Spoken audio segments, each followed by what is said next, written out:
What's up, everybody? Welcome to the Jake Fletcher Show. Very excited to be bringing you guys this episode this week with Dr. Adrian Mesa. He is a psychiatric nurse practitioner. Correct, yes, sir. And has his own business called AMP, Mental Health. Correct. And you guys provide mental health services and counseling and all kinds of other things to people, which we're going to get into. But he's somebody who I originally met through the gym, through Legacy Fit. And very charismatic, just interesting, smart guy, amazing photographer as well. That was the first thing that you're... Obnoxious too. But it's funny because I hadn't really met you at the gym, but I guess because our phones were probably near each other, the algorithms knew to recommend your photos on Instagram. No, okay, cool. Which is a funny, weird thing I learned that phones do that nowadays. But I saw your photography of Cuba. Yeah. And my ex is Cuban. Well, she's American-Cuban of descent. Okay. Which you're also American and of Cuban descent, right? Yes. So you were born here, but your family's from Cuba. Exactly. And so, having been to Cuba, I recognized that there were pictures of Cuba, but just phenomenal photography. I'll, at this point, bring some up on the screen so you can get some examples for people. But that kind of caught my eye first, and it was during the most recent the protests that were going on, and so they were very emotional photos. Mm-hmm. They weren't photos from then, but you were I guess you gained traction during that time. I did, yeah. And it was like the iron was hot, and you struck the iron while it was hot, so to speak. But they were photos you had taken previously, and they were very indicative of what the situation is over there, so to speak, And so that caught my eye first, and I want to talk a little bit about Cuba and your photography as well. But also too, I find what you're doing with your business. This podcast is one of the 3 topics is entrepreneurialism. Another one of the topics is self-growth, self-development. So those 2 kind of meet really well right there. Absolutely. So I definitely want to get into some of that stuff too. But first, did I give you a proper intro? Is there anything else that we want to add to? I'll just tell you guys a little bit about myself since nobody probably knows who I am, and that's okay. My name is Adrian Mesa. Like I said, I'm a psych nurse practitioner. AMP Group Mental Health Services is my practice. We're actually launching AMP Marketing International, so we're diversifying the business just because of the need. First and foremost, I'm a father. That to me is number one. My daughter Eva is 12 years old, which is a whole podcast in itself. I bet. Yeah. And being, I'm 38 now, and having a 12-year-old daughter is pretty interesting, just seeing her grow and develop. Photography is my hobby. It's been my hobby for a long time. It's a passion of mine.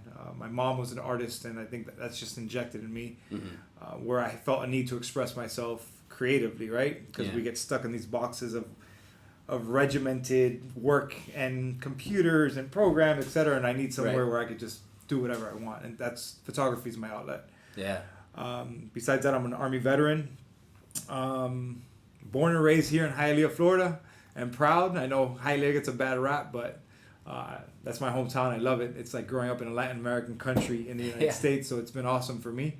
And that way, when I travel to places like Cuba, I feel comfortable. And that's pretty much it. That's me in a nutshell. Over the past year, my business has grown and changed and shifted. I got fired from the University of Miami on June 1st, 2020, in the middle of the pandemic. Wow. Yeah, which was a blessing. It felt like a curse then, but it turned out to be a blessing. Yeah. I wasn't happy, right? I was kind of stuck in this world of being a professor and how prestigious it was. But really, it wasn't all that I wanted it to be. Right. And so over the past year, my practice has grown from just me to now we have 10 employees. So it's that. What felt like a curse at that point in time has been the biggest blessing of my life, and it's probably what has me sitting here in front of you, and what has helped me from a business standpoint, from the standpoint of self-growth, of entrepreneurialism, of just finding myself, man, of finding time to pursue things that I want to pursue versus things that are just placed on my desk and said, this is what you have to accomplish. And I think it's been a whole mind shift for me in the past year. So it's pretty awesome. Yeah, and you guys are still expanding. You're still hiring at AMP, right? Yeah, I'm hiring one more person for the front desk, and as the need grows, I mean, mental health is a hot topic right now. People are open about it. People are admitting, oh my God, I do have a lot of anxiety. My mind constantly races. I'm not sleeping. I'm depressed and I don't know why. I'm unhappy with my job. My marriage sucks. Whatever the case may be. Right. And so people are recognizing that there are places that you go to for help.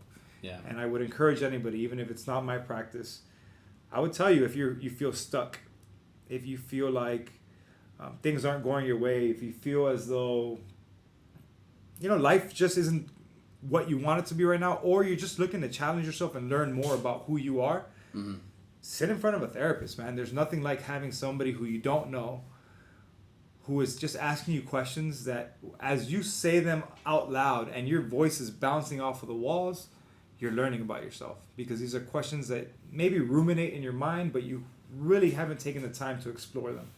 And when you have to explain yourself to somebody else and be honest, open, transparent, and vulnerable, all of a sudden you're like, oh, wow. Yeah, that thing did affect me. That relationship affected me. This thing in my childhood, I always tell people, my dad, I'll be vulnerable here. My dad is a working man, right? He owns a tire shop. Here's my plug: 103rd Street Tire Center on Northwest 35th and 103rd Street. Now you guys know. Yeah, he's been there for 30 years, right? Wow. He works every day. Name me a holiday and he's there. Christmas Day, he's there. New Year's Day, he's there. That's just his place, right? Sure. So then I start to think to myself, why? Why was my dad not at my baseball game? Why was my dad not present? Why did I not feel like valued? I knew my dad loved me, right? I know he loves me, but his way of expressing love is different than what we would expect or hope for from a father figure. And so then now in turn, as an adult, how does that impact me today? Yeah. And if I don't look at those things and explore them, then I don't understand why I'm responding to the world around me the way I am. And that's just something small. I'm just giving you a small example of something that specifically impacted me, and that I'm still exploring right now today to try to understand how did that impact my life. Yeah. And I'll go a little bit deeper. The reason that my father, and this is super vulnerable, the reason that my father lacks an ability to show love in the way that he probably would want to is that his biological mother abandoned him at the age of 7. Oh, wow. So now, but if we start looking, so this is so interesting if you look at your life, and I want your listeners to do this. Think of your life what we call a genogram. If you don't know what a genogram is, look it up. And it's kind of a map of your life, right? You look at your mother, your father, your siblings, then your grandparents, your uncles, your aunts, and you look at the dynamics that exist within the family as a whole, almost like over a bird's eye view. And you start to look at each individual relationship, divorces, who's been incarcerated, who's been fragmented, or what do you call it when like a piece of your family no longer communicates for whatever reasons, right? Oh, okay. Yeah. And you start looking, why? How have all these things and all these dynamics within that family trickled down to who you are? Because whether you like it or not, we're shaped by our environment. Yeah. And I don't know how I got here, but long story short is see a therapist, learn a little bit more about yourself, and when you start looking at your life as a whole, you'll start understanding why you respond the way you do as an individual, right?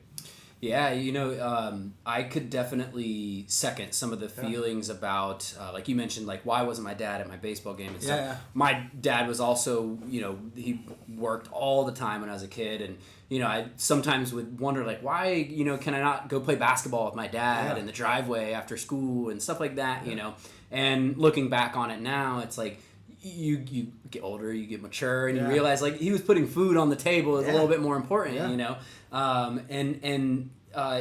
I think that there is also a generational component with, like, the different generations leading up to now where, like, back in the day, the real men didn't say I love you and stuff. Like, my dad's dad never once told him that he loved him. And so for my dad, he's, tells me that he loves me. But I remember him, through my life kind of progressing to where it was, easier for him to get those words out. Of course. It wasn't always so easy, you know? And also he tended to kind of bottle emotions up. I'm not trying to put you on blast if you're watching this, Dad, but... No, I love my dad. Dad, I love you. You'll never watch this because my dad doesn't even have a flip phone, okay? So that's besides the point. But yeah, so, you know, and I inherited that propensity to bottle things up. And it's been a lifelong progression for me to learn how to not do that, you know? Of course. And so I'm like circling back, taking a step back and tying this back into what you were saying about talking to a therapist. Like I mentioned, you know, when you walked in, I recently went through a breakup. It was pretty bad. It was 7 years. We got engaged. You know, she got cold feet. It was like a total her thing, having to figure out herself and stuff. But it left my like heart on the ground, you know. And so for the first time in my life, I sought out a therapist on. I actually did the BetterHelp app. And so I just figured, you know, let me just try this out, see how it goes. And like you said, just the process of getting those words out, hearing yourself say out loud and articulating the things that you've been kind of formulating in your mind, there's something about that.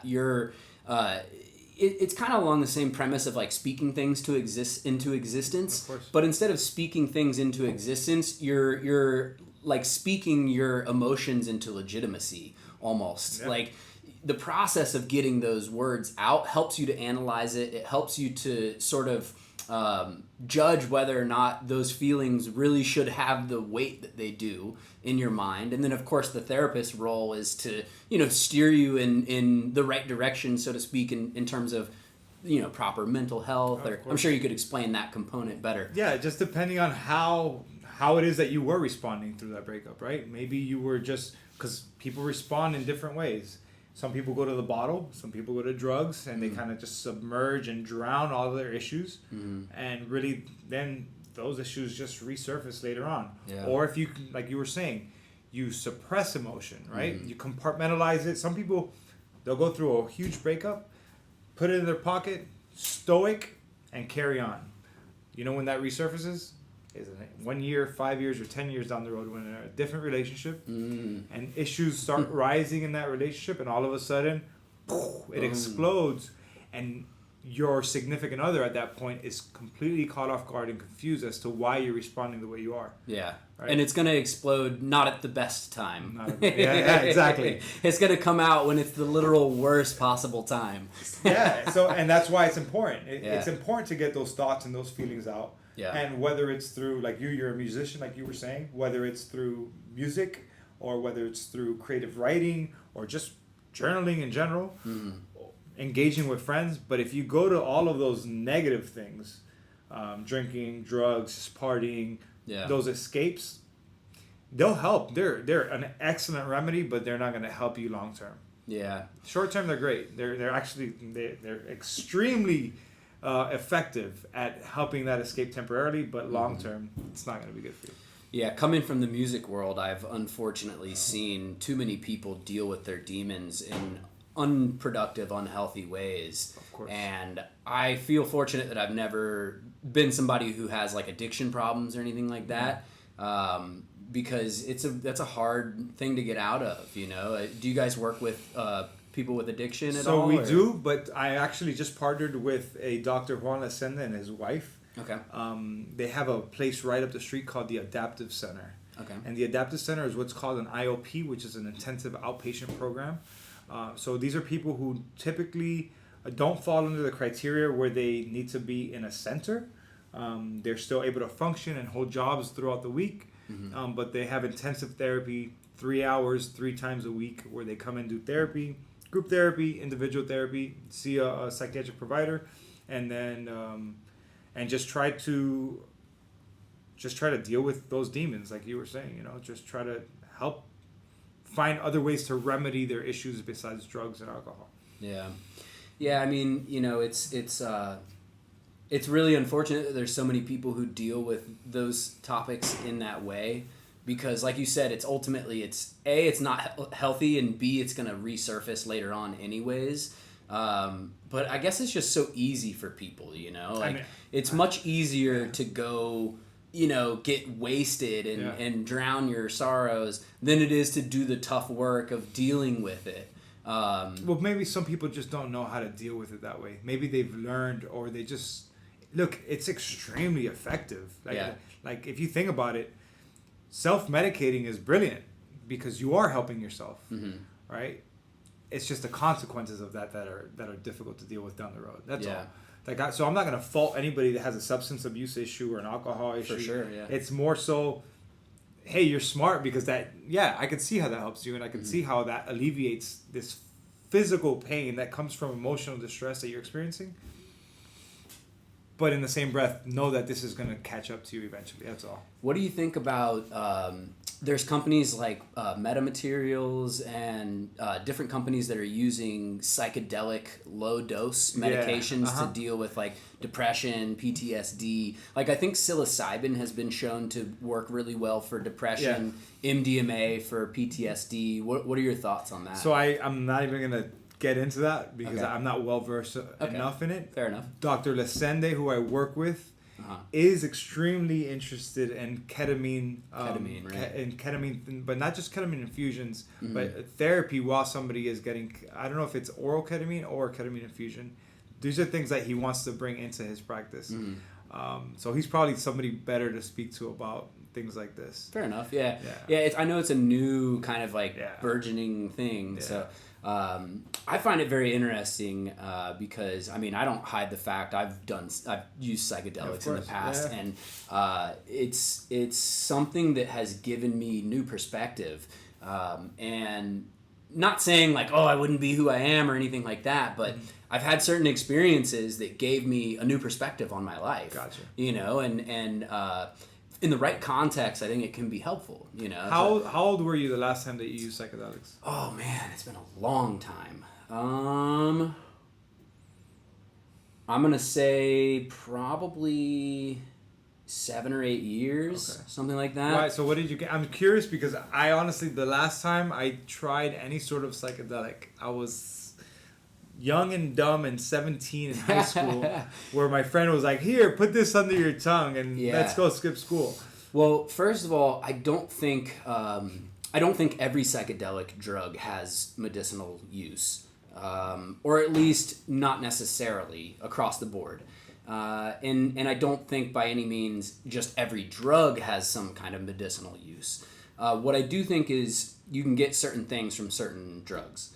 So with mushrooms, psilocybin, doing low doses of it, like a mushroom tea or something like that, for me, it helped me to be more aware of my surroundings. Like, we have a tendency to have, like, tunnel vision, right? Because we're so focused on our lives or everything that we have going on, and that kind of helped to teach me to be more aware of my 5 senses at all times, and just overall increase my level of awareness, self-awareness, awareness of my surroundings. And I feel like it's something that it was more like it was more pronounced at first, but it never necessarily like left me. Like that experience, that educational experience is something that I had it like flipped a switch and I learned something new, Gotcha. Okay. Like learning a new fact, and like now it's with you. You know that now, you know. With DMT, that was just like a spiritual experience. So that was, it's a funny story. I've never actually told this on the podcast or in public or anything, but I had some DMT and I took like a little hit and nothing really happened. Everyone was like talking and stuff and it just wasn't right. And so I was like, all right, everybody, I'm going to try this again. Everybody shut up. We're going to turn the lights off and just have a blank palette.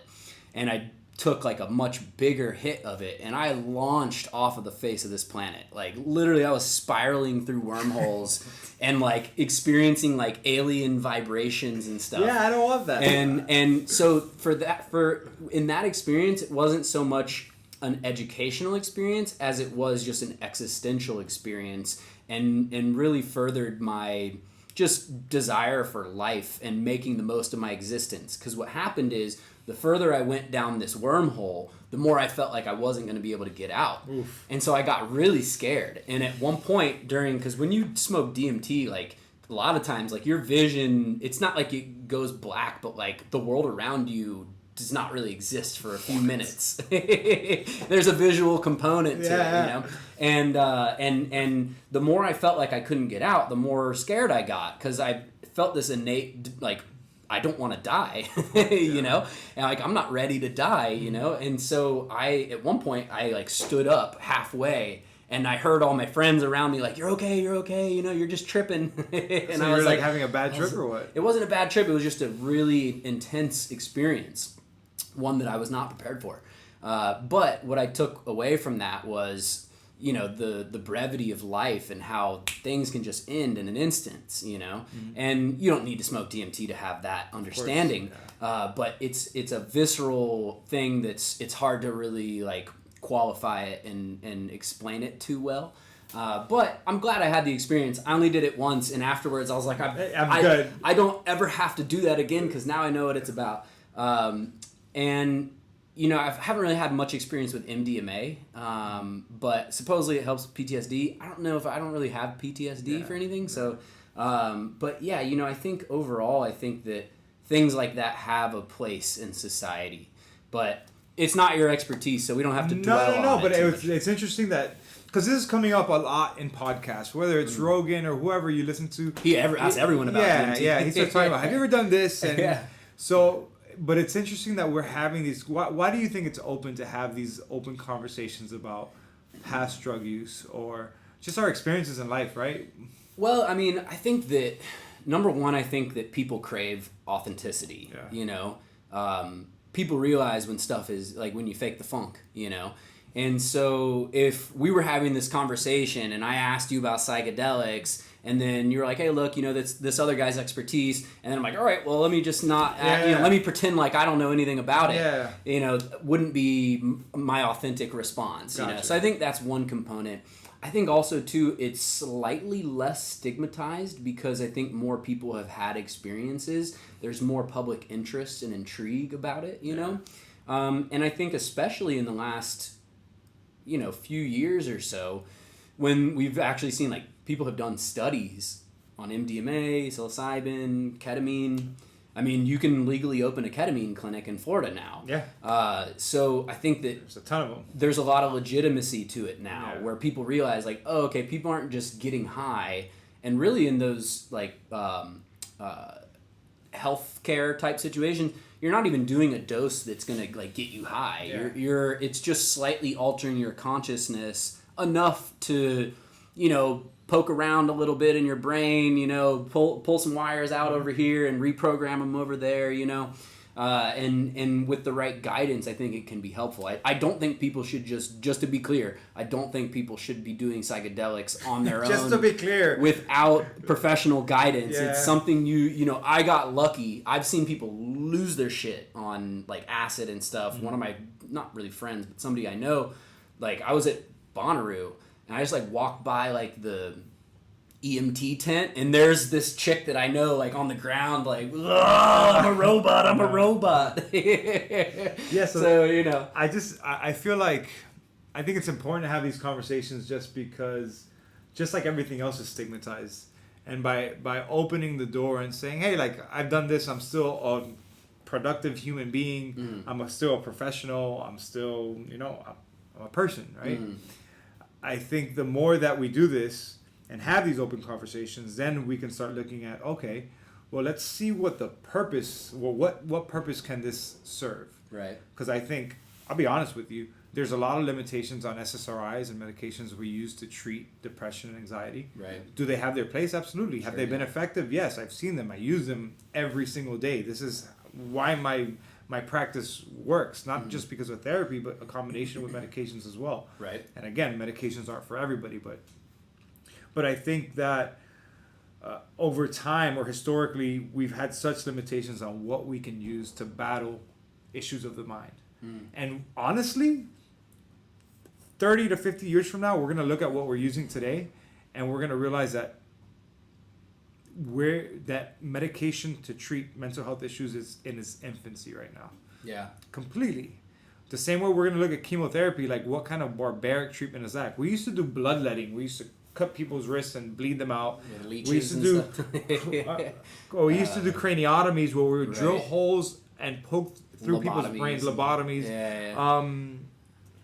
We're gonna look at all of this in 50 years and say, what the hell were we doing? Right. It's barbaric. It's like we're burning witches on the cross as we speak. Exactly. We're burning witches. Like that story where, you'll know if she's a witch because if you throw her in the river with a bunch of stones and she floats back to the top, then you'll know that she was a witch. Was that Monty Python, I think, or something? I don't even know. I don't know who it was, but anyhow, I'm going way off topic. Yeah. Well, so let's do a smooth little transition here. Let's see how smooth it is.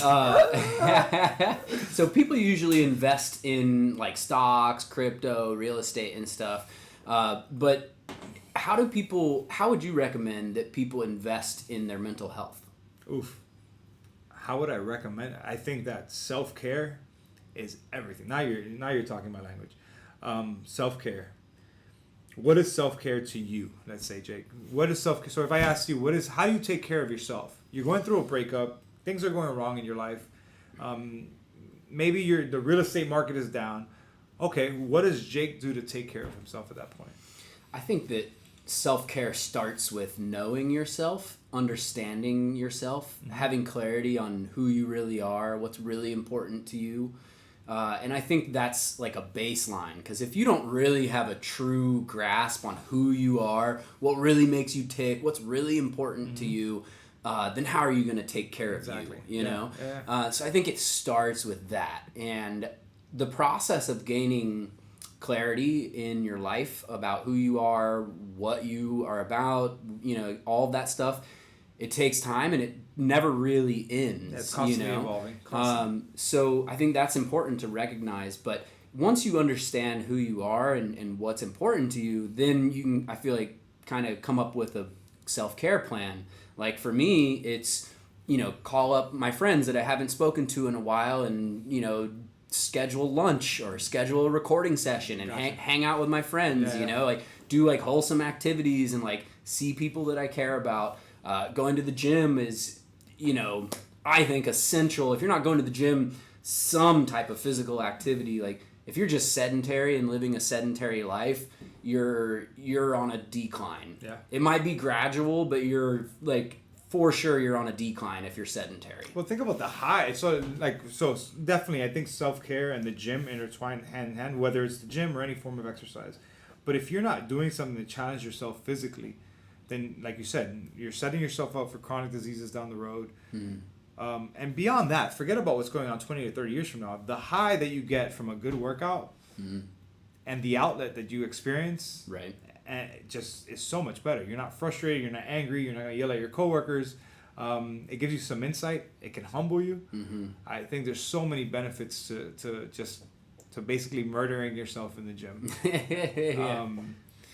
But so self-care to me is pretty simple. It's doing the things that I love. Sometimes it's as simple as just walking my dog in the morning and escaping, leaving my girlfriend and my daughter at home and just taking a walk. Yeah, that's self-care to me. Like the other day, so I'm a huge homeless advocate, and I always have been. So I worked at Camilla's house for 2 years. Okay. And so the homeless is always something that I am intrigued by, because I want to understand the life, and I wish I had TiVo or a recording device so I could rewind and find out at what point in time, what happened to this person in their lives that brought him to this place where they are now homeless and on the street. And so just this past week here in the Gables, there's a family that's living.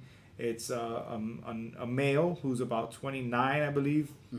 Their mom, who is 52, and then two younger girls. One is 18 and one is 19. And I'm probably going to sit down and just interview them soon, because the girl is an illustrator and she was drawing while I was talking to her. And apparently she has a job. She does animation, like anime.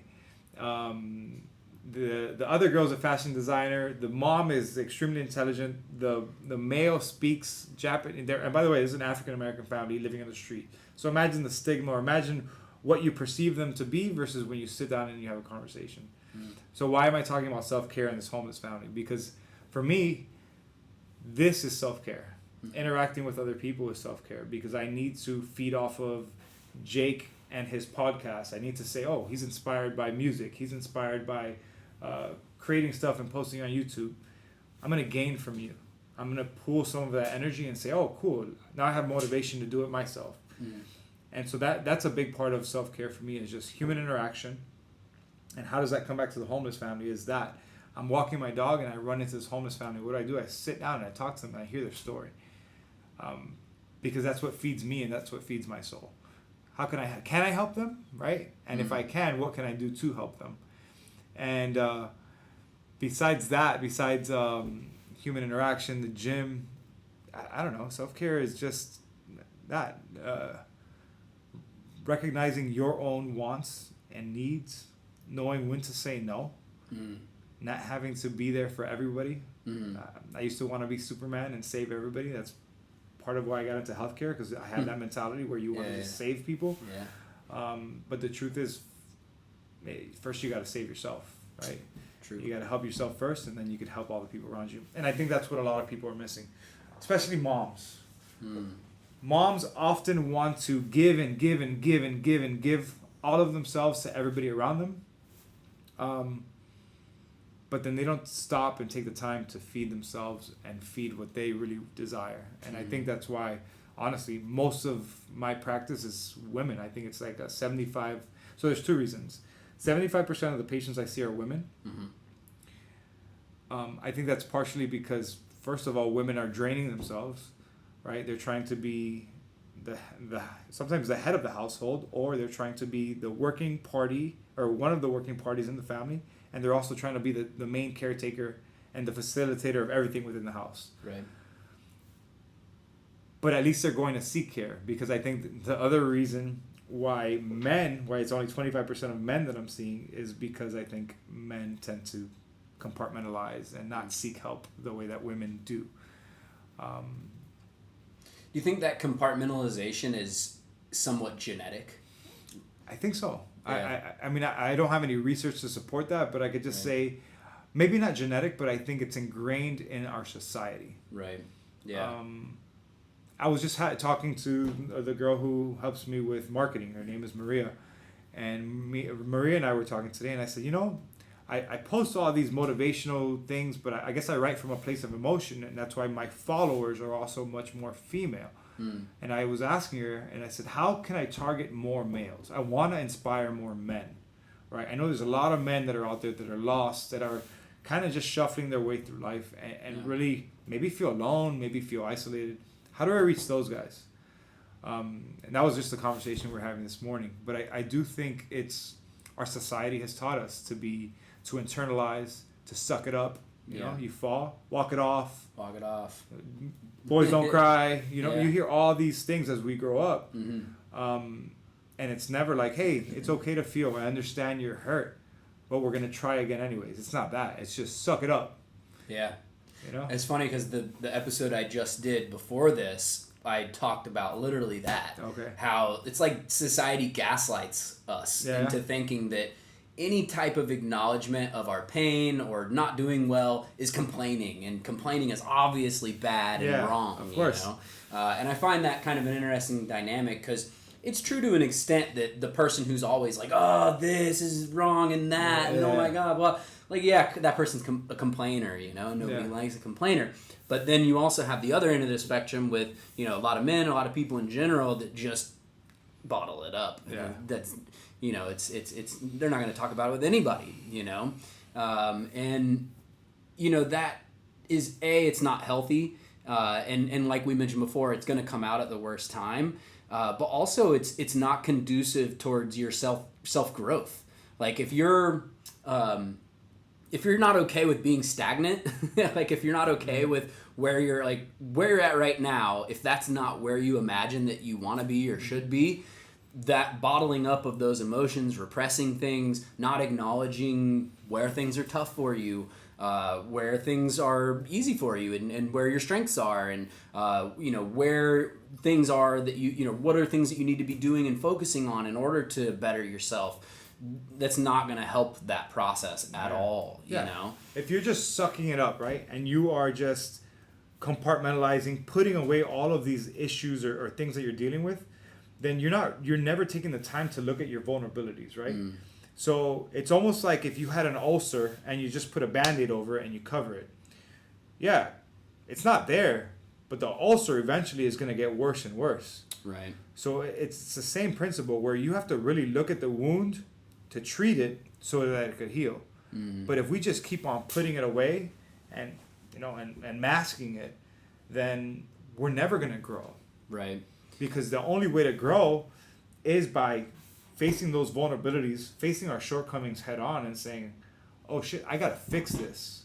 If I don't fix this, this is going to happen again and again and again and again. Yeah. And that's just the way it is. I'll make a real estate analogy for all my real estate people out there. I always use the term, I didn't come up with it obviously, but lipstick on a pig. So you go into a house, looks great, right? Everything, they even have a fresh coat of paint, but then I always stick my head inside every closet, every laundry room nook or whatever, and look up at the top, because nobody usually paints the top of the closet, right?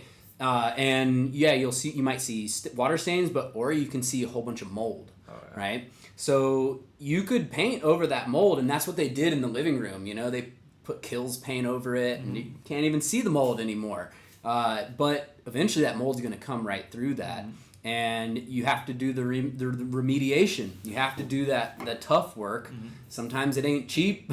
Sometimes, whether it's a financial cost, a spiritual, emotional cost. But if you don't do it, it's going to always be there. It's not going to just go away. Mold just doesn't disappear from your house. Of course. And just like these emotions, they don't just disappear from our psyche and from our subconscious and whatnot, My dog's over here dreaming. Yeah, hey, he's full on a dream. She's chasing lizards. Cora. It's like, what is going on? So let's switch it up. Let's talk about Cuba. Go for it. So, I mean, like I mentioned, you have incredible photos. Thanks. Even though you're not like a professional photographer by trade, you clearly could be if you wanted to. Thanks. And actually, I mean, you're kind of doing the podcast circuit now, you know. So, it would maybe be time to start writing a book, Have you thought about? It's been on my plans for a while to just at least have a photography book but the funny part is about the photography is that, like you said, so I had gone to Cuba, 4 or 5 times, and I've been posting pictures of Cuba for a long time. Right. But like you said, when I saw what was going on in Cuba, for one thing, I felt it. Like I have goosebumps right now because it's even fallen completely off the radar of any sort of media source. And it's from July to October. It's literally been 3 months, right? 3 months. August, September, October. 3 months. Yeah.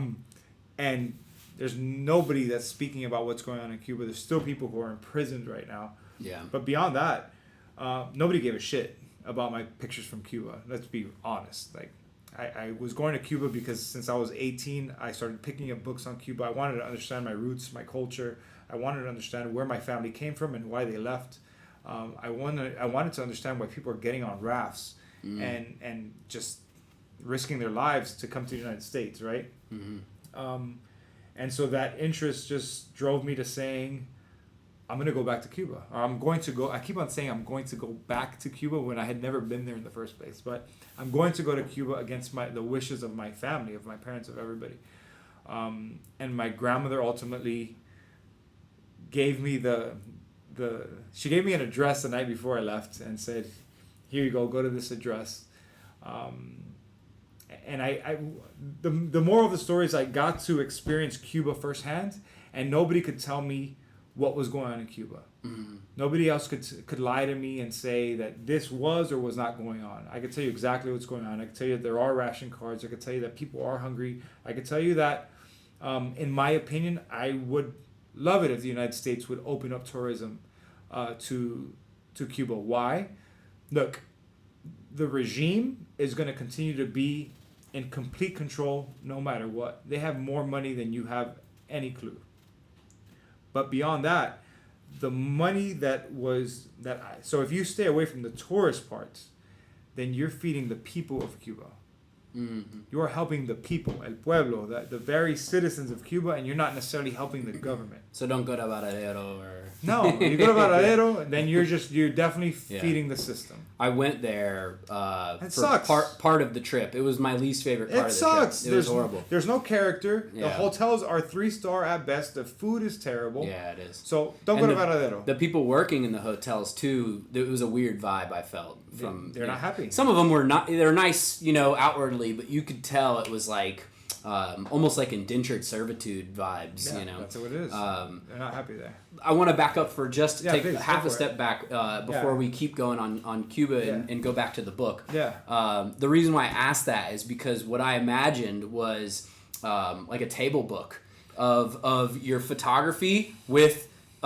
you guys got to go to his Instagram, which is Dr._Adrian Mesa, which Adrian ADRIAN, Mesa MESA, and then underscores in between all that. So you guys got to check out his photography, but also your probably like 50, 60, 70% of your page is like written quotes. That's new from yourself. Recently, how cool would a table book with your photography and then some of those like, kind of giving like that piece of your wisdom and insight in written format with the context of some of the photos. I never thought of pairing those two. I would buy it. I would have the table book out there on the coffee table, Thanks, Jake. Yeah, I mean, literally, I think that would be a cool concept because I've never seen a table book that like combines the like that deep kind of philosophical context with photography. It's usually just like either one or the other. Yeah, exactly. Yeah, like there's a Steve McCurry and there's like a young Pueblo, and there's not like a combination. Right?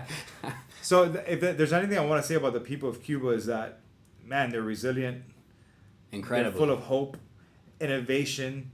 Like there's so much that's so powerful, and I know sometimes people see my photos, and this is what I want to stress, is that people see my photos and sometimes they feel like, oh, those poor people in Cuba are suffering.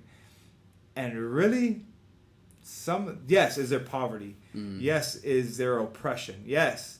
But man, the human capability to overcome all of that and still find joy and happiness and family and friendship and community, that's what I found that was like incredible to me. Because we see that we want all these things here, and that's what we pursue. I mean, this is capitalism, and it's fine. Look, I'm pursuing more providers, bigger business, different businesses in different ways, different streams of revenue. That's what I'm pursuing right now in my life actively. Yeah. But if you strip all of that away, who are you? What are you? What's your identity? Does your identity go away? Yeah. Do you jump off a building? That's actually touching on something else that I wanted to bring up, the topic of identity, and then we'll jump right back into Cuba because I don't think we're done with that yet. Do you think that it's wrong for people to attach their identity to people or things like relationships, their career, maybe they're really into like a certain hobby or something like that, or partying, like less constructive things, partying, or maybe like certain causes, whether they be good or bad, some political stuff can be borderline.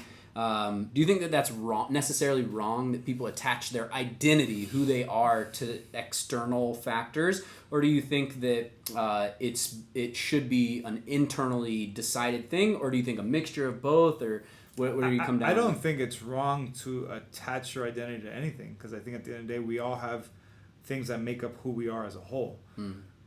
I think what's wrong is when an outside person judges you based on a certain identity that maybe you identify. I identify myself as Adrian Mesa. I'm a psychiatric nurse practitioner, right?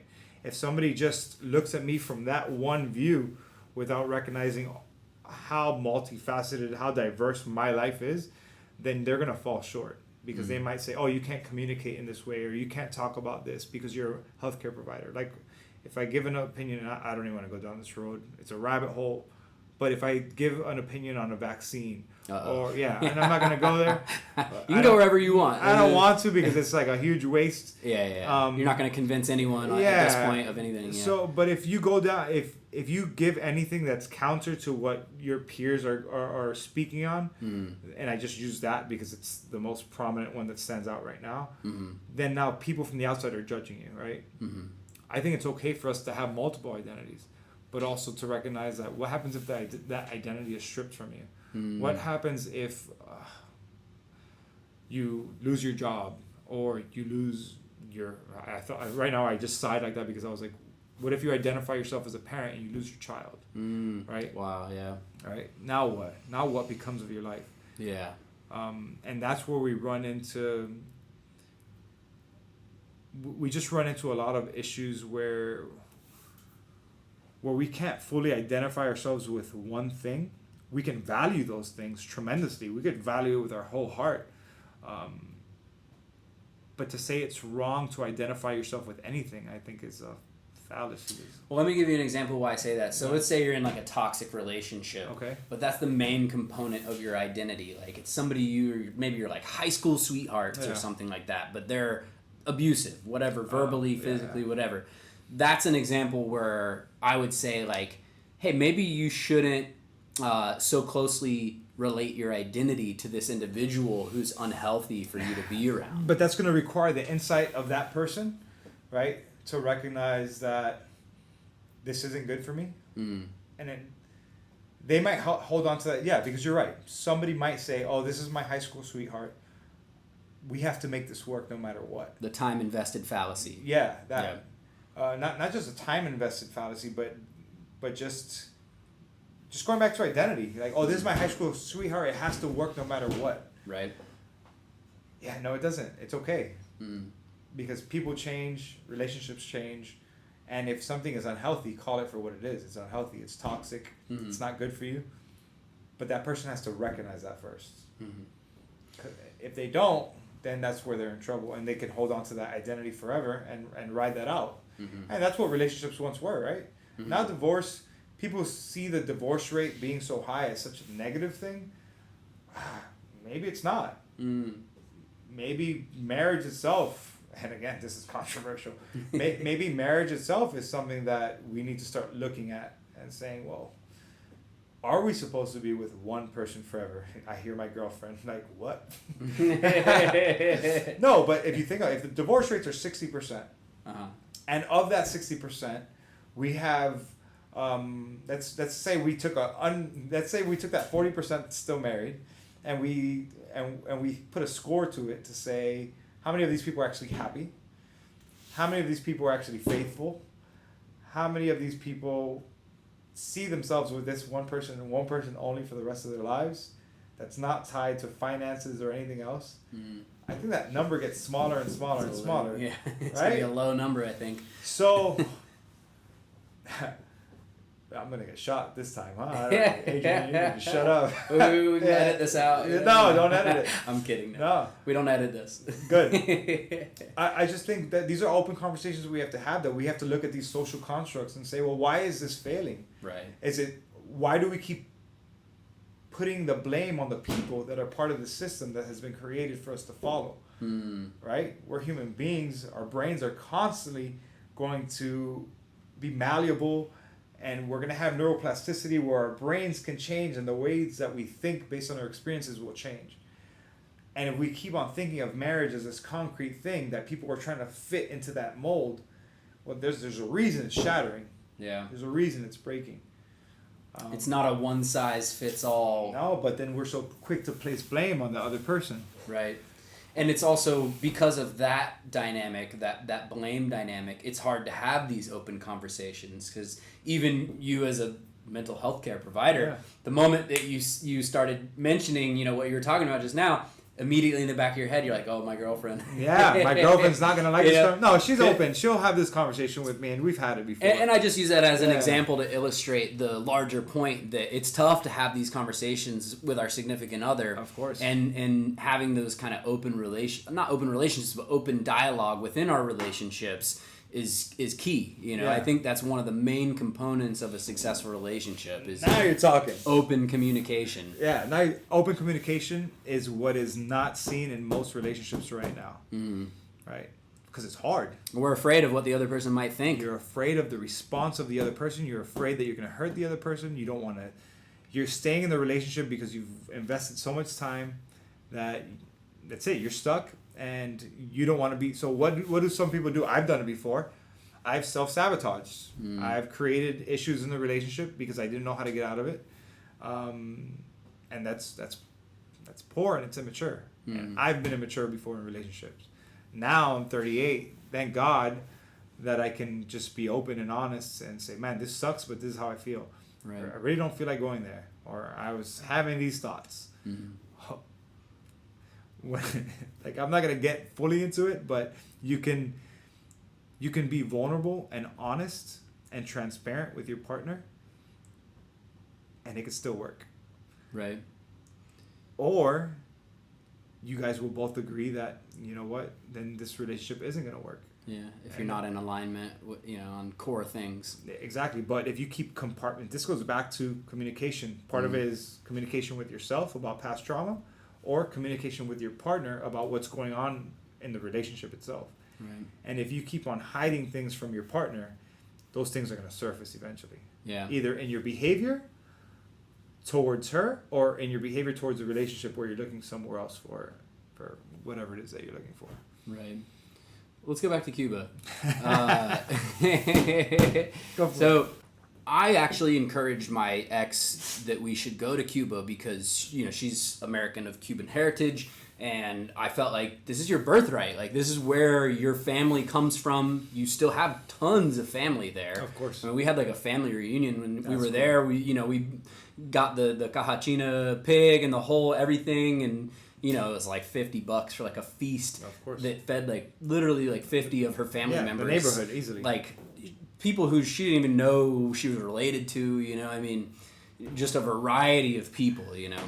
And when we came back from that trip, my overall sentiment about it was I felt bad and like slightly guilty for ever having complained about anything in my life.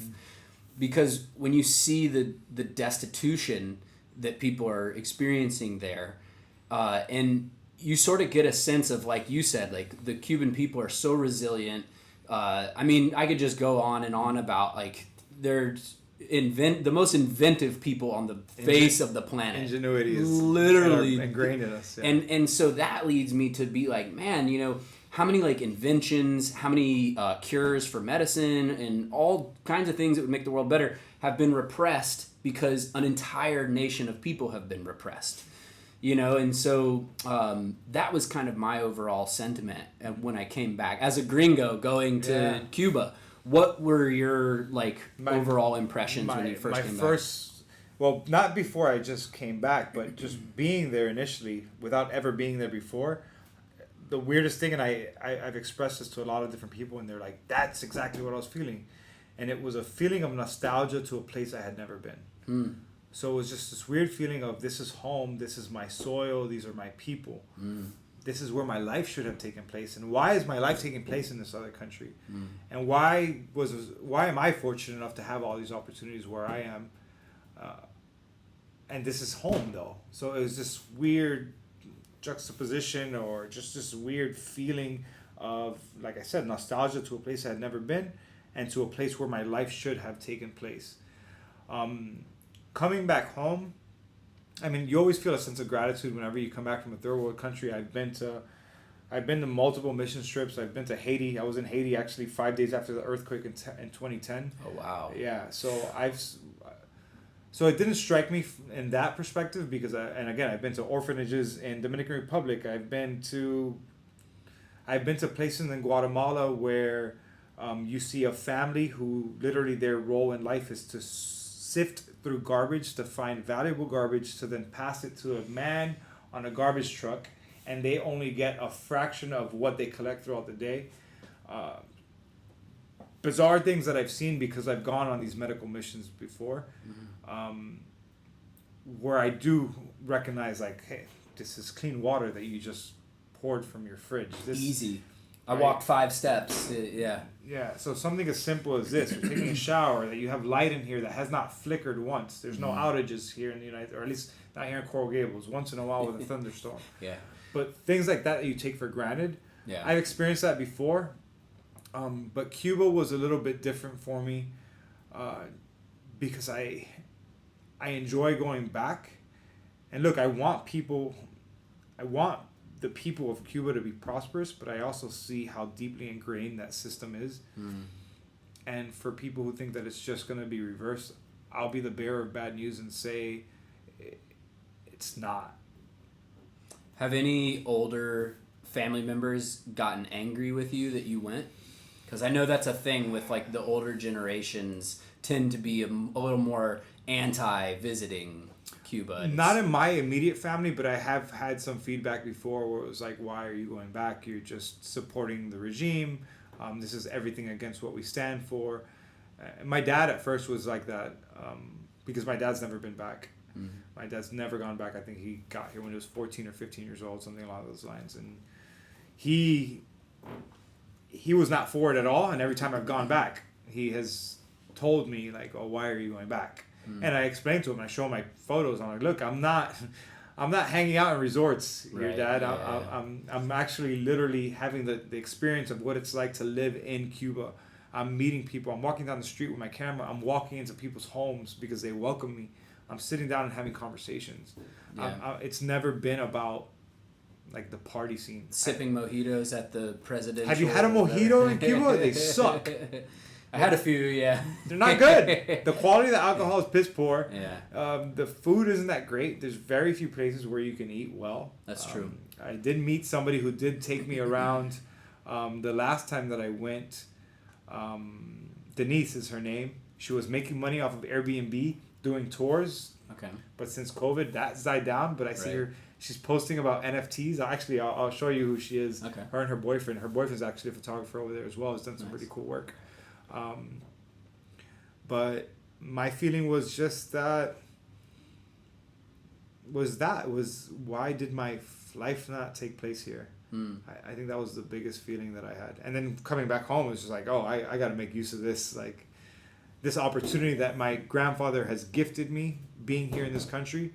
I have to make sure that I do something with it. I don't want to waste it. Right. Yeah. So there's probably other people who are in a similar experience to you, whether they also happen to be, of Cuban descent or maybe from another country where they were, tons of people have been exiled throughout history.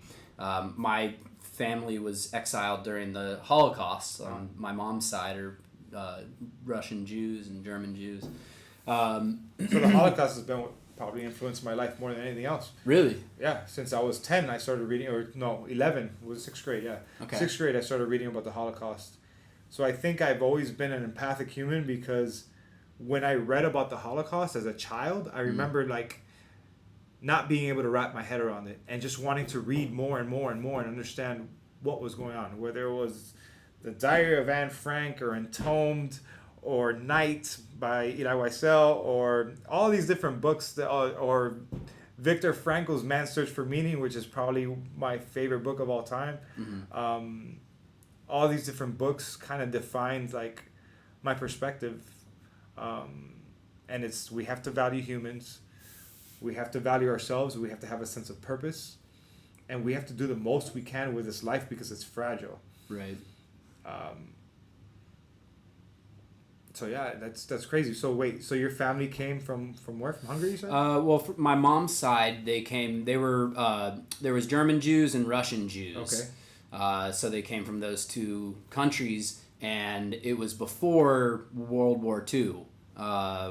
It was after, like in that period after World War I, when things were getting dicey for Jews in Europe. So that's kind of when they came over here. And my dad's side, they're just like Irish or not Irish, Scottish and English. So it's not as interesting over there. No.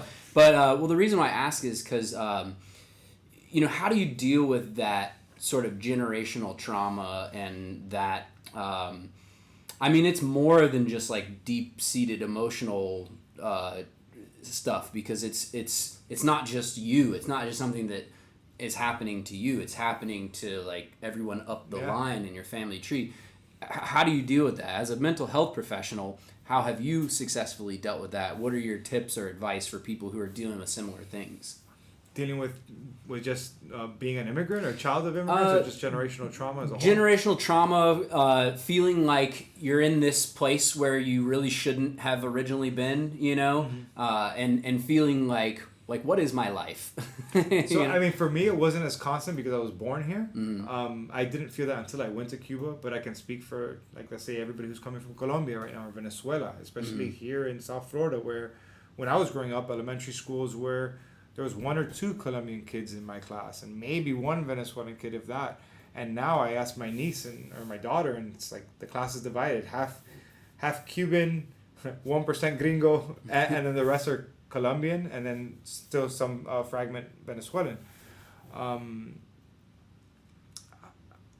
She didn't go to school in Doral then. No, well, my niece goes. That would be like 90%. Oh yeah, completely. Doral is going to be Colombian and Venezuelan. Venezuela. But how have I dealt with generational trauma? I think I'm still dealing with it.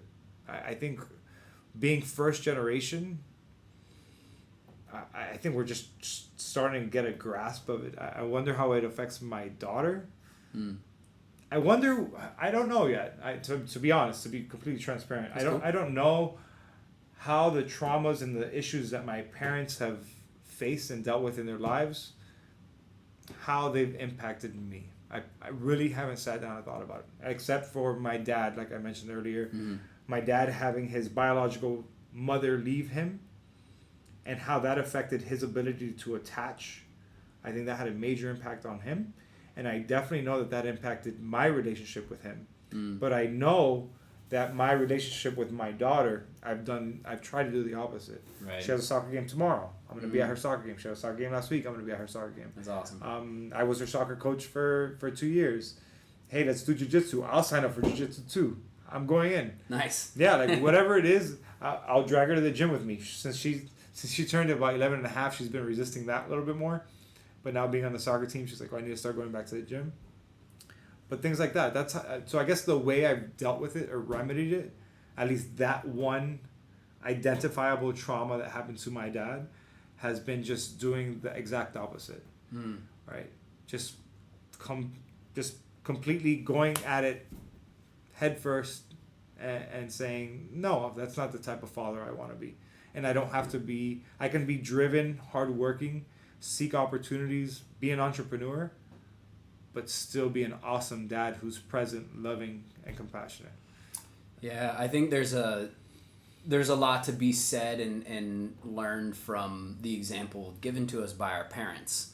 You know, it reminds me of that quote that's like, you have like a really successful person who, you know, they're successful in business, their life is great family, etc. You have another person who's like destitute, they're alcoholic, and they're siblings. Yeah. And then when they're asked, why are you the way you are, both of them responded, because my dad was an alcoholic or whatever, you know, however that quote goes. Yeah. But it can go either way, and I think, you know, taking a negative example and being like, okay, well, I'm going to do the opposite is a good natural response to it.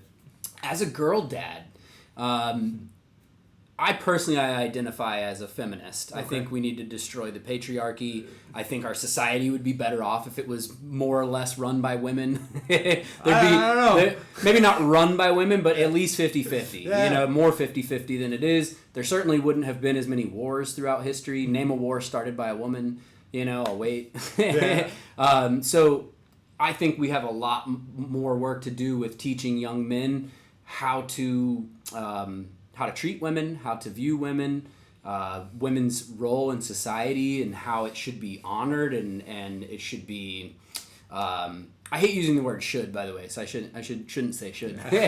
But more or less, what I'm trying to say is, as a girl dad, what do you think are some things that we need to be emphasizing and teaching young men that you would want, like, your daughter's future boyfriend to know and to, other than the fact that you'll beat his ass? Yeah. No, like, you know what? Honestly, I give my daughters, I guess I find myself saying this, and I said this on the last podcast I was on, which is I've learned that my daughter isn't mine, right? At the end of the day, she's 12 years old now. In 6, 7, or 8 years, she's going to be on her own. Mm-hmm. I see it. Like, the writing is on the wall. I see her independence happening. So I approach parenthood as just somebody who's trying to... I'm trying to make my daughter as independent as she possibly can be. And I've been doing this since she was very young. Whether it was teaching her to use a butcher's knife and chop an apple when she was like 7 or 8, and people were like, how could you let her handle that knife? Or being in the kitchen, or taking out the garbage, or just different things that I've kind of instilled in her a sense of autonomy and independence. Mm-hmm. So what advice... I don't really have advice for the boy or the parents of that child, because for right now my job is to tell my daughter, this is how you should be treated. The way you should be treated is the way I am treating you. I'll give you an example, which might scare the hell out of some people, is that for a little while my daughter, she's shifting. Her hormones are changing. And she was mistreating me. Her mother and I are not together, so I have my daughter 50-50. And it got to the point where she was mistreating me so much that I had to sit down and have a talk with her. I said to her, Eva, if you don't want to be around me, you let me know. But I'm not going to accept the way that you're treating me, because I never want you to accept somebody mistreating you and you still expect to stay around them.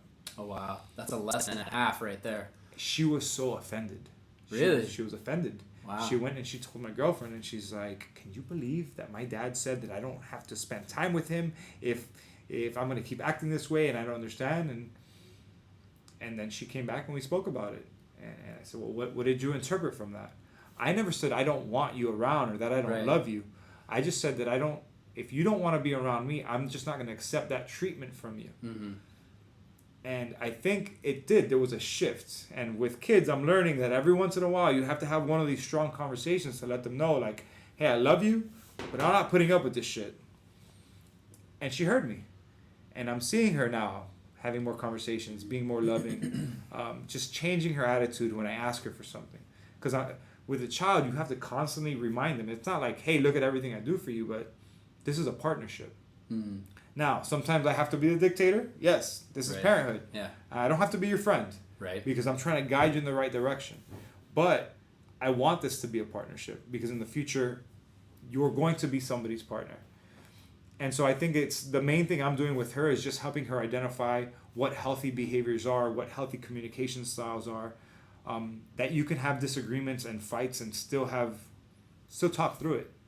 It doesn't have to end in a fight. There doesn't have to be animosity, anger, resentment. Don't hold grudges against people. Like, those are the main things that I'm trying to teach her, because those are behaviors that I see not only in my life but in my practice that hurt people down the road. Mm. And they're not effective. Yeah.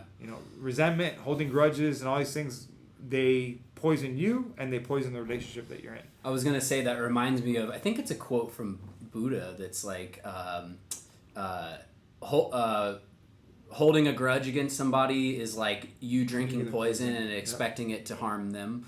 And in the end, you're only harming yourself, right? Yeah, yeah. But then people have for some reason, I grew up in the Christian church, so forgiveness was like ingrained in me. Mm.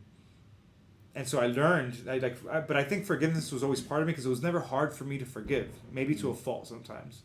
But I'm the same way. Yeah, I'm finding it's hard to teach people to forgive. Yeah. It's hard to teach that, because sometimes people just feel like, well, it's a defense mechanism. You've been hurt once, you don't want to be hurt again, so hey, I'm going to keep you away from me. That's it, we're done. You're cut off, you're severed. Yeah. You're done. Yeah. I'm the same way, where I've never really been one to hold a grudge. Like, I'll have a fight with somebody, and my best friend or a random person, and as soon as it's done and it's over, I'm like, all right, it's over, I'm over it, Yeah, that's cool. And the way I've always looked at it is, it's not a good use of my time or energy to be like harboring these negative emotions and feelings. Like, how does that help me? Kind of like the poison thing, but more in terms of like a direct, like, identifiable example of like, okay, you had a fight with like whatever, your best friend or your significant other. Mm-hmm. Are you going to, cancel them out of your life? No. Well, are you gonna get them to understand everything about how your mind works and the way you see things? No. And so at the end of the day, all you can do is kind of make your case, hope that they are receptive, and then keep it moving. How do you teach that? Yeah, I don't know. I mean, it's fun. I mean, I've never been a mental health counselor, but I was a teacher. I was a music teacher for the 10 years or so that I was in the music industry, and so I do have some experience teaching. But from that perspective, I think the best way to teach someone anything is to get them to, or lead them to, believe that it was their idea, right? So if you can set things up in a way where you're like, so how about this? And they're like, oh, well, that. And you're like, okay, so then how about this? And they're like, well, that. And then you're like, okay, so if this and that, so then... using a Socratic method, is that what you... I guess so. I don't know if I'm familiar with the terminology. Just teaching something, that's all. Yeah, so it's like, okay, so if A and B, then what do you think C? And they're like, well, then that. And you're like, yes, there you go. Exactly, yeah. So that, I feel like that way always worked for me. But I was teaching music. I wasn't teaching, I was teaching music to kids, so it wasn't like life or death, scenarios. But yeah, I find it to be a really interesting topic, the whole like grudge thing, because so many people walk around with a chip on their shoulders their whole life, and it's like, dude, you're the only one that you're like getting back at is yourself. You're self-sabotaging. It doesn't to me, it doesn't make sense. I mean, I could see how it could fuel you, especially if somebody like denies your ability to become somebody, or denies or says, you're never going to amount to anything. Right. I'll carry that with me, because that's going to propel me, that's going to motivate me in to a positive way. Yeah. But in terms of just always being angry towards that person, it's a waste. Or angry at the world, or angry at anything. Yeah. Because of that one event. Yeah. You got divorced, or your relationship ends, or whatever happens, and now in turn, the whole world is your enemy. Yeah. It doesn't. That to me, that doesn't make sense. So you have a character trait that I think is kind of rare, and I think is an admirable thing that I wanted to ask you about and get your opinion on, which is you sort of have at least from my perspective, an innate ability to be very inclusive of everybody. Yeah. And it's something I notice at the gym. Like, you're the dude who walks in and like fist bumps everyone and what's up, and he says hey to, and everyone feels like you're like, the coolest guy, their best friend, and like you're super approachable. And that's a very good character trait. It's a good example of like positive charisma. But it can also be very advantageous for people who, especially maybe if they're more introverted. Were you always like that? And like, speak on that for a second. Like, why are you like that? How does that click for you? I don't know where it started or why it started, but I can remember throughout childhood when I would see that kid who was left out, like, that kid's gonna be my friend.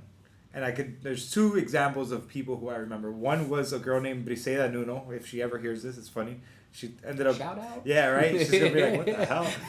She was somebody... I don't know, her last name probably isn't Nuno anymore, so sorry to her husband.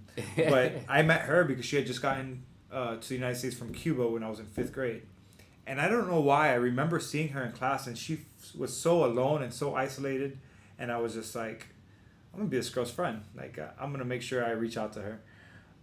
And we ended up being friends. And just fast forward, I didn't see her after 5th grade for I don't know how many years. And I ended up seeing her in a pantsuit on the Metro Rail when I was working at Jackson Memorial Hospital. And I walked up to her and I was like, your name is Briseida, right? She had turned out to be an IRS auditor, so she's somebody good to know. But so she was one person where I remember just knowing that, man, this person looks like they're an outsider, and I just want to make sure that they feel good. I think it's more so innate. And then the second one was my friend Ana Gonzalez, who's an artist also, and she had just transferred from New World School of the Arts to Hialeah Miami Lakes, and she felt, I could tell, she's quiet, she's reserved, she's extremely introverted, but oh my God, was she talented, right? I would see her sketching, and I was like, oh, this girl's going to be my friend. And same thing. And I think the same exists in the gym. I don't, like, I'm not just saying what's up to people who are attractive or cool or have money or, I really don't care. I don't care about what you have or who you are or what your profession is. Like, let's just motivate each other and lift each other up.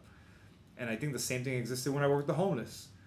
I sit on the street corner talking to a homeless person because it's just part of me to be a person and try to include you. And hey, what's your story? What are you going through? So it feeds into why I'm in the career that I'm in.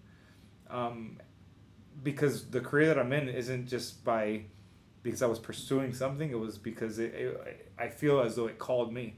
You know, it was more like, hey, you want to work with people, you want to help people. And even though I diverted many paths before I got to mental health, I got there and I was like, okay, this is what I like to do, and people can relate to me. I don't know why. I think it's because I am authentic. I try to be as real as possible. If I don't like something, I'm probably going to tell you. I'm not going to be a dick about it. I'm just going to communicate and say, hey, like, what you said when you said this hurt me in this way. And I'm giving you the opportunity to say, oh, I didn't mean that, or maybe you misinterpreted, or I'm so sorry, I didn't realize that offended you. We can be human. And I don't know why. I find it weird when people are, let's say in the gym, because that's an arena that we're familiar with, when we see people who I see every single day for a year and I don't know their name. It's weird. It is a little awkward. Yeah, like or we have never said hi, but we see each other every day.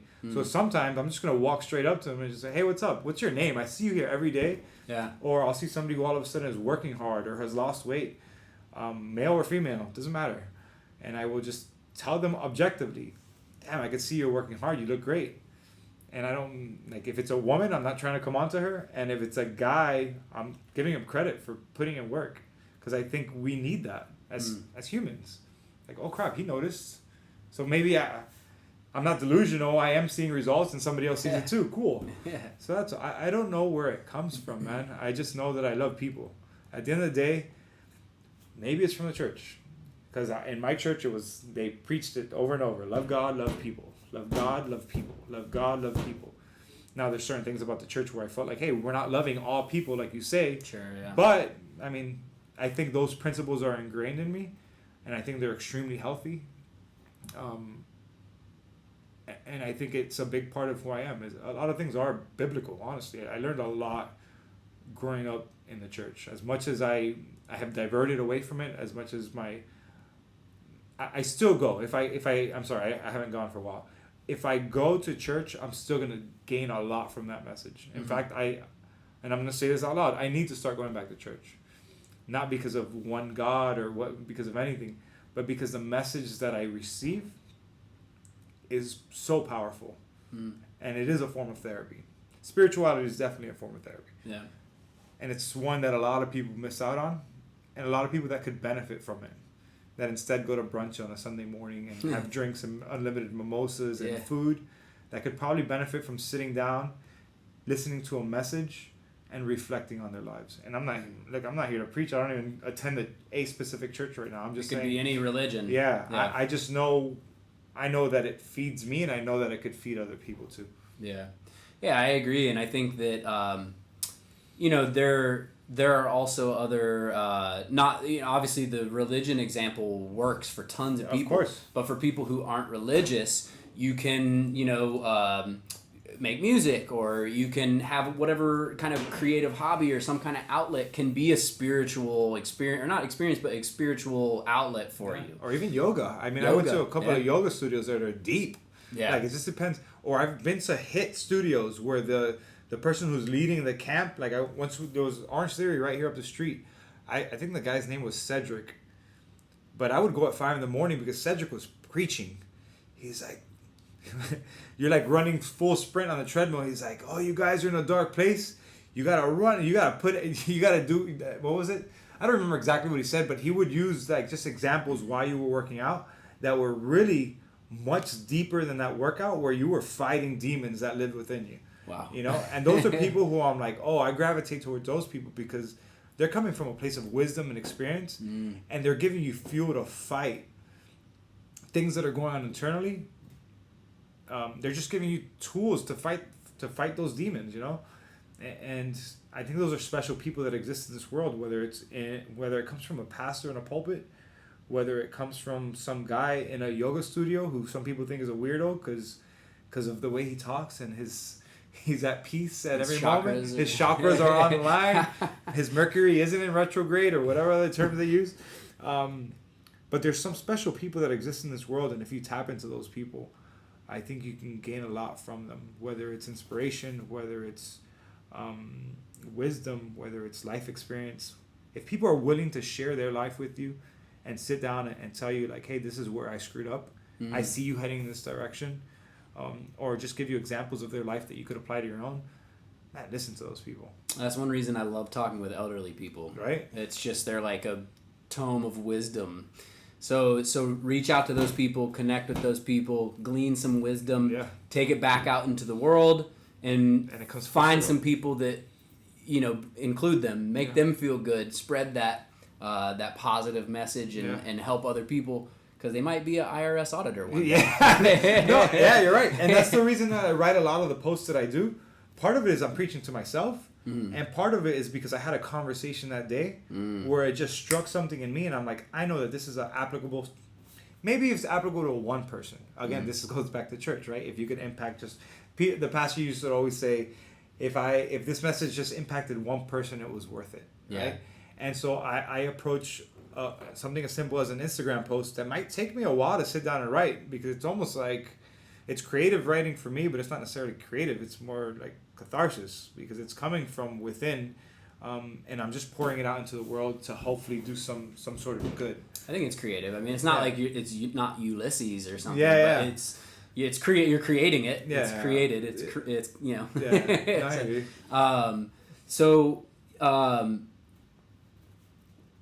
that seems like a good place to bookmark it for now. Yeah, that's cool. Where can people find you? I know we said your Instagram. Yeah. Dr. Adrian Mesa. Or no underscore after the Mesa. You could also go to ampmentalhealth.com. Okay. And that's my practice. We're actually just moving now to 1411 Coral Way in Miami, because if you put in 1411 Coral Way, Coral Gables, it's a different address. So 1411 Coral Way, Miami, Florida, 33145. ampmentalhealth.com is the practice website, and AMP Mental Health with underscores in between those is the practice Instagram. So, and who should be contacting you guys? Who are your ideal customers? Anyone who's seeking therapy, anybody whether you're going through an existential crisis, whether you're seeking some sense of purpose, or maybe you're going through marital issues, maybe you're going through substance abuse issues, maybe you're struggling with depression, anxiety, panic attacks, insomnia, ADHD, any one of those issues, you can feel free to contact us. If I can't help you myself, or if I feel like my practice isn't well suited for you, I will definitely refer you to somebody else. This isn't about business, it's about helping people. And there's plenty of people who are looking to help. I appreciate you coming on, man. Thanks, Jake. Appreciate it, man. Absolutely. You people, you heard it here first. Dr. Adrian Mesa, AMP Mental Health Services. Hit him up. Get your mind right. And we'll see you guys on the next Jake Fletcher show. Until then, sell smart, buy bold. Peace.